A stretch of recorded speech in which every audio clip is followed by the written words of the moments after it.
ഞാൻ നേരത്തെ ഒരു വീഡിയോ ഇട്ടുണ്ടായിരുന്നു ഈ കാണുന്ന സോക്കറ്റ് ടെസ്റ്റർ വെച്ചിട്ട് ടെസ്റ്റ് ചെയ്തിട്ട് ട്രിപ്പ് ആക്കുന്നത്. അപ്പോൾ അതിൽ ഞാൻ കറണ്ട് ബില്ല് കൂടുന്നു എന്ന് പറഞ്ഞിട്ട് പോയിട്ട് ഒരു സൈറ്റിലാണ്. അപ്പോൾ ഈ സൈറ്റിലെ കറണ്ട് ബില്ല് കൂടുന്നത് നമ്മൾ കണ്ടുപിടിച്ചിട്ടുണ്ട് കേട്ടോ. അത് വേറെ വീഡിയോയിൽ പറയാം.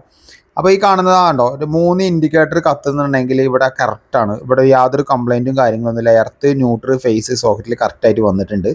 അപ്പോൾ ഇത് വെച്ചിട്ട് എങ്ങനെ കറണ്ട് ബില്ല് കൂടുന്നത് കണ്ടുപിടിക്കാൻ ഒരിക്കലും പറ്റില്ല. ഇത് നമുക്ക് ഈ വീട്ടിലെ സോക്കറ്റിലേക്ക് വന്ന വയറിങ്ങിൻ്റെ ക്വാളിറ്റിയാണ് നമുക്ക് അറിയാൻ പറ്റുക. അതായത് 10 MA തൊട്ടിട്ട് 35 MA അതായത് മില്ലി ആംപിയർ വരെ നമുക്ക് ട്രിപ്പിംഗ് സംഭവിക്കുന്ന അറിയാൻ വേണ്ടിയിട്ടാണ് ഇത് വെക്കുന്നത്. ഇപ്പോൾ കറക്റ്റായിട്ട് ഇവിടെ 25 മില്ലി ആംപിയറിൽ ട്രിപ്പ് ആവുന്നുണ്ട്. ഏകദേശം 10-25 വർഷം പഴക്കമുള്ള ഒരു വീടാണ്.